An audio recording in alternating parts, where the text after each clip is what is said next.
Stark, we need a plan of attack.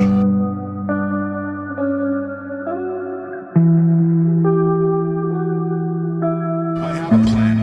Attack.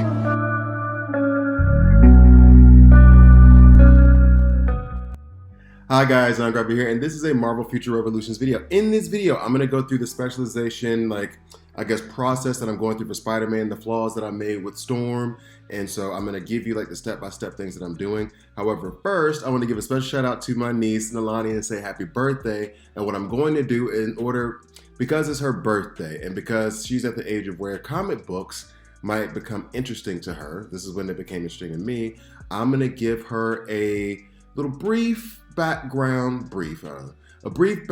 on Storm and why Storm is one of my favorite characters, why she may like Storm, and I don't want to get political or anything, so I'm not going to go into a whole political thing, but why representation does matter and why it is sometimes nice to see a superhero that looks like you. So if you guys aren't really interested in that, then I would say fast forward about 5 minutes. I'm just going to give a brief thing about Storm, and then I'll go into the specialization. So, Nalani, and to those of you who are still watching, Storm was one of my favorite characters. I was introduced to her in the 90s when the X-Men animated series came out. Ask Your Mom, she watched it too. And her background story was always interesting to me, but what I didn't realize, because I did a little bit of reading and research for this, what I did not realize is that Storm was the first female superhero of African descent in comics. I didn't know that. She was introduced in 1975. And another thing that kind of caught me off guard is that when they were talking about Storm in the article, the parallels that they were making was to Wonder Woman. And now here's how I'll call it, or here's how I'll say it. Think about whenever someone says DC Comics and they say superhero, you think of, let's go ahead and put this up so we have something going on in the background, not just me babbling.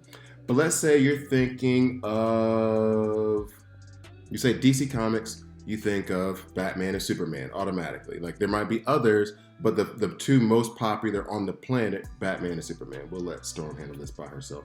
When you say Marvel Comics, the first ones you think of, Marvel's a little bit more diverse in terms of the fame of the characters, but you have Iron Man, you have Captain America, you have Wolverine, you think Spider-Man, of course. So you have those different characters as male characters.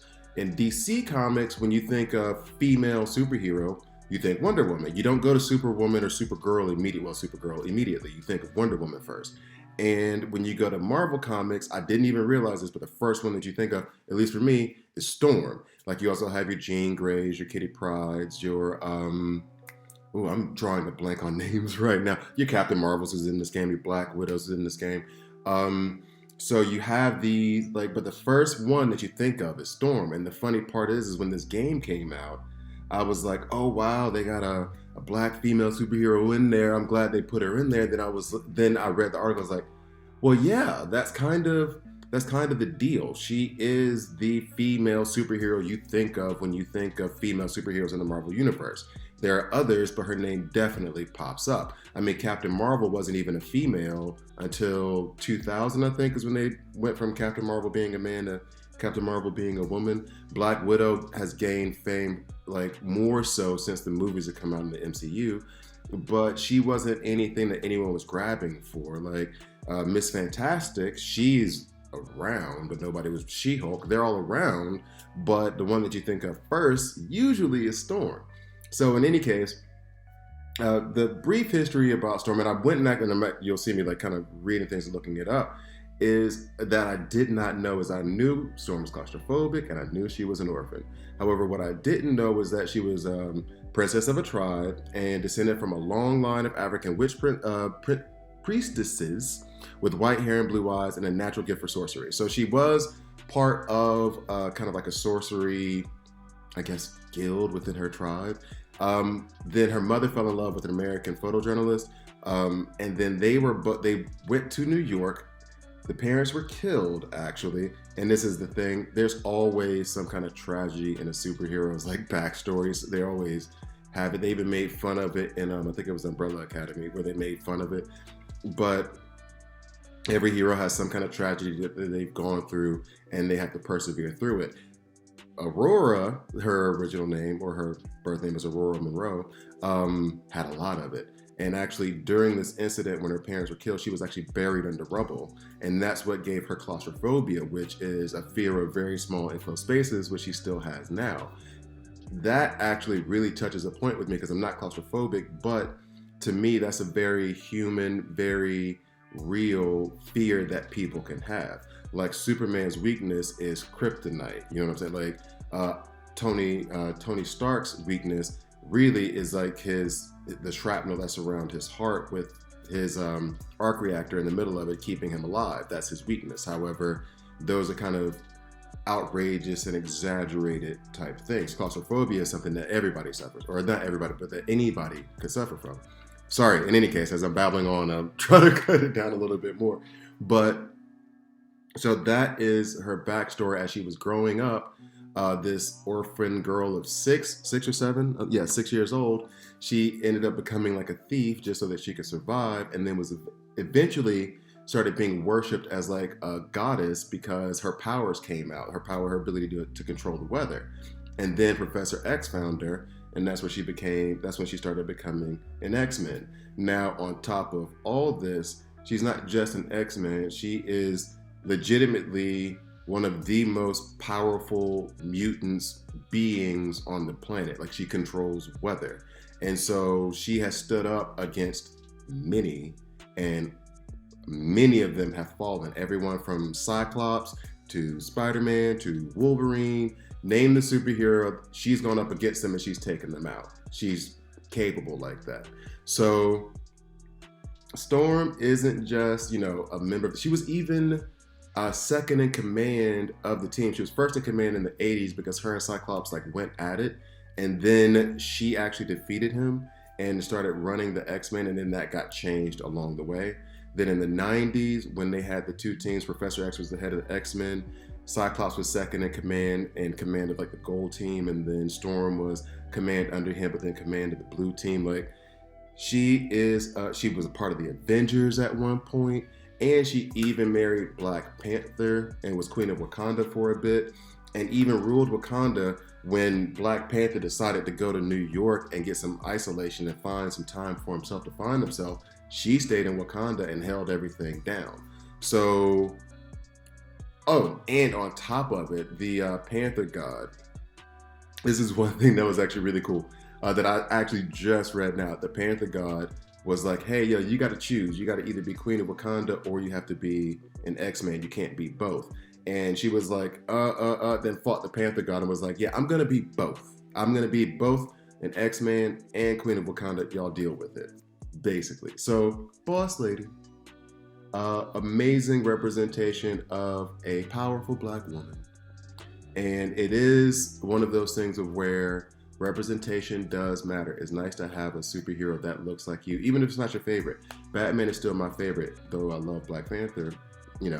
Batman is still my favorite, but representation does matter, and it's nice to have a superhero that looks like you. So when you have Batwoman, who is part of the LGBTQ community and is in the comics and now the TV show, that is important. When you have North Star, who was announced in 1992 as the first gay comic book character, and then had the first gay wedding 20 years later in 2012 in the comics, of course, that is important. So not to get too political and too serious, but I did want to touch on Storm because I don't know if my niece Nalani will find Storm as one of her favorite characters, but hopefully that'll open up the world of comic books and she'll know hey, there's a hero that looks like me.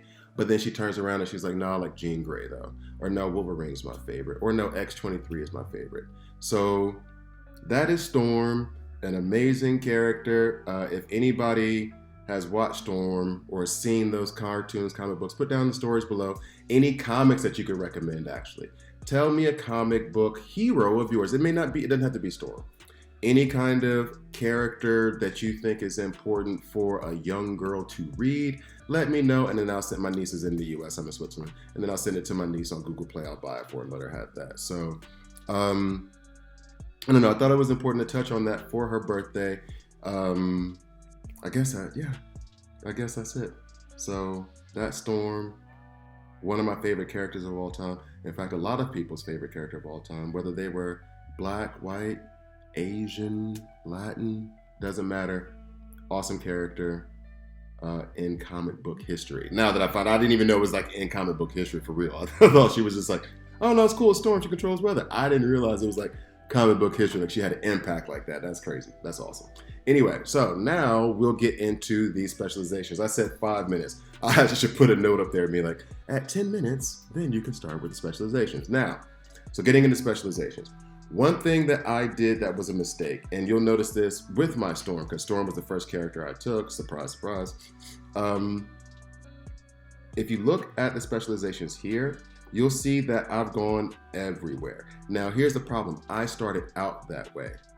All right, I'm back. So the problem with the specializations and the way I did them is that I started out this way. So basically, in my view, what you should do is find the active traits that you want to go for and then move towards those traits in your specializations. So for example, if you see here, I just started branching out because in most cases, in most games, you want to have a balance. You want to try to have balance with characters, and so you can figure out who they are and then head in that direction.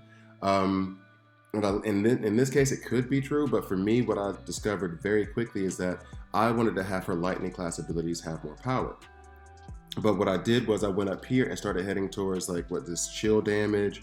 I was moving all over the place. I started going down in this direction, and then this was towards what? Wind.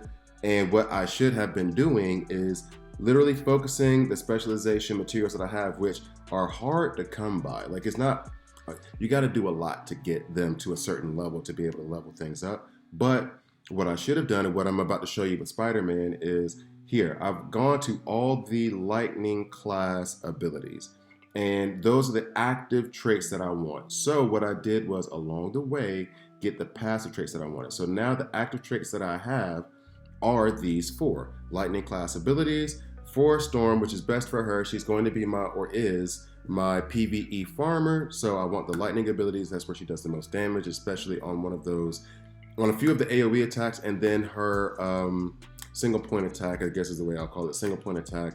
Her most powerful one is lightning. So I wanted to have those lightning upgrades just to give you a quick overview. This is the other problem that you have with the lightning class, or with the active traits. What I did before was I was trying to level up the active traits fully, 100%. If you look down here, you'll see enhanced success rate. It says 60%, it says 70%. I am convinced there's something in the background where the RNG is just screwing with me because it does not hit on 70%. I know if I get anything below like 80%, then more than likely I'm gonna miss for a while before I actually get what I want. So the new thing that I've tried to do is I've basically decided, look, once I get this was the last active trait that I got for Storm before I started working on Spider-Man. Once I got to this, 80%. See, I've already tried to take this up to level 4 twice and failed twice. It's an 80% success rate. So I'm at level 3 here. And so any of these materials here, any of these specialization materials from Fear, I'm just saving those on the side for Storm. And then I'm going to use those towards the active traits.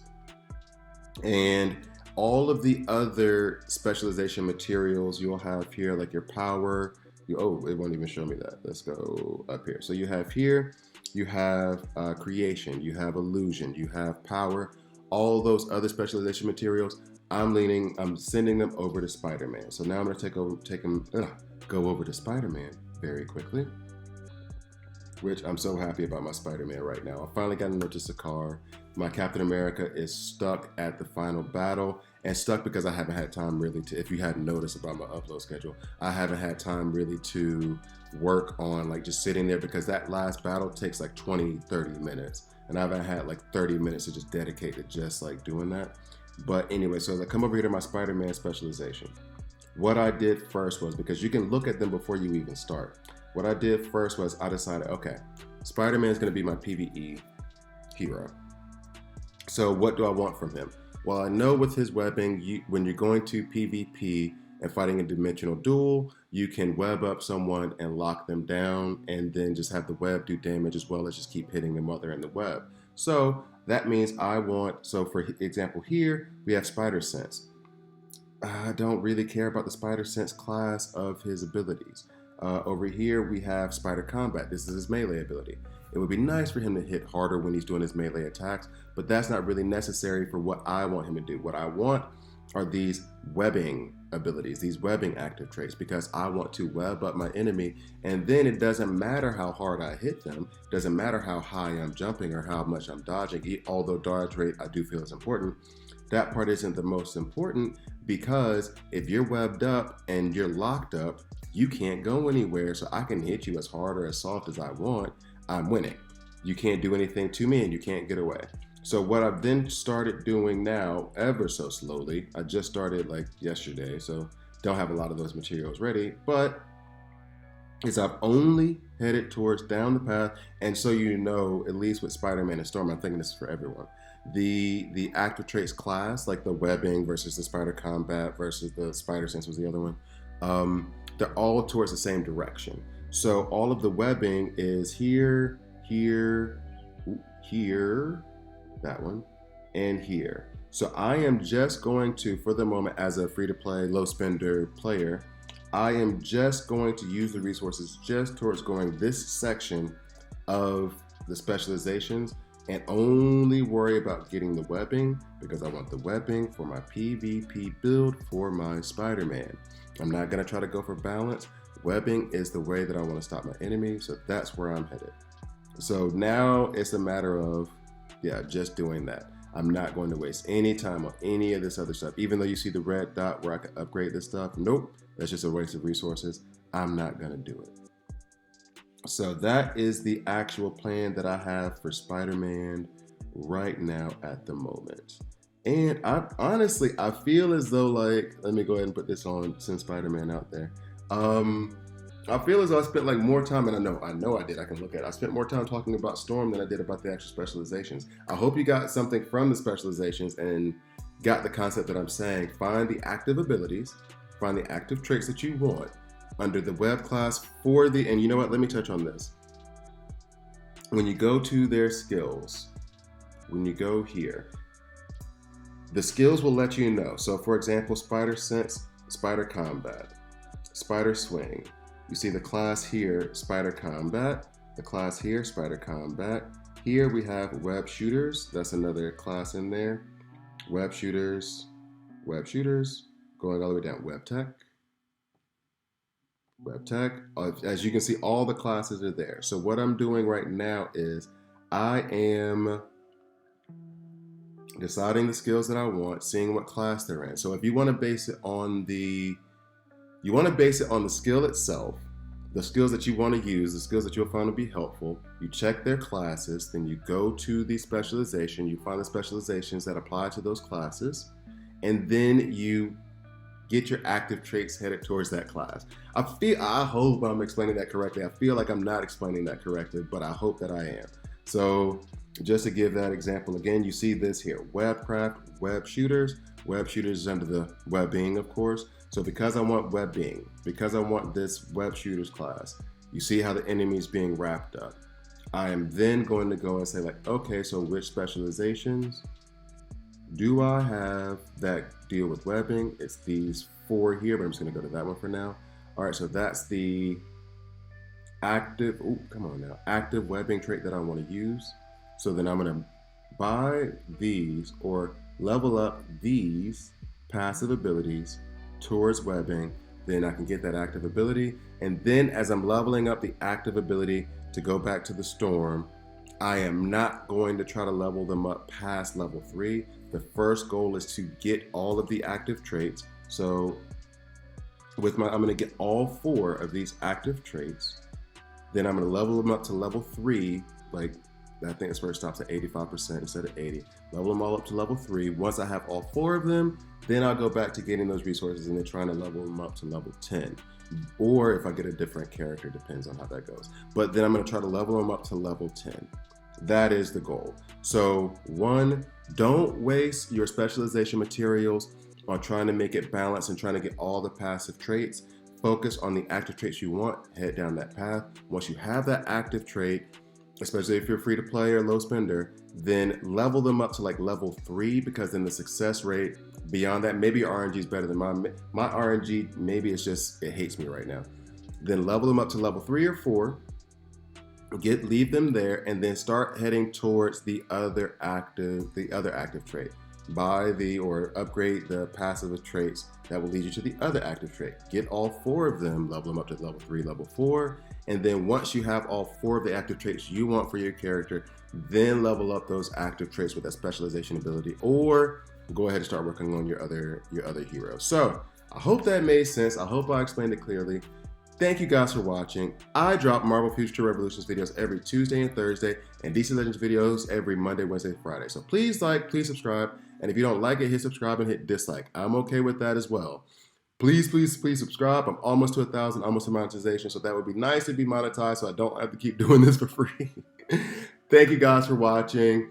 Put in the comments below comic book characters, important comic book milestones, historical things. Put those down there. Issues that you think that a girl between the ages of 8 and 12 should read, or a boy between the ages of 8 and 12 should read. I might even do, you know what, I'm thinking about doing it all for my Nalani. What I might do is, for those issues that you guys put down there, I won't just pass them on to her and have her read them. Maybe I'll have to read them myself too, and maybe do a reaction or a review with a comic or whatever. Who knows? Whatever. I'm just tossing out stuff right now. So thank you guys for watching. Please like, please subscribe, and I'll see you next time.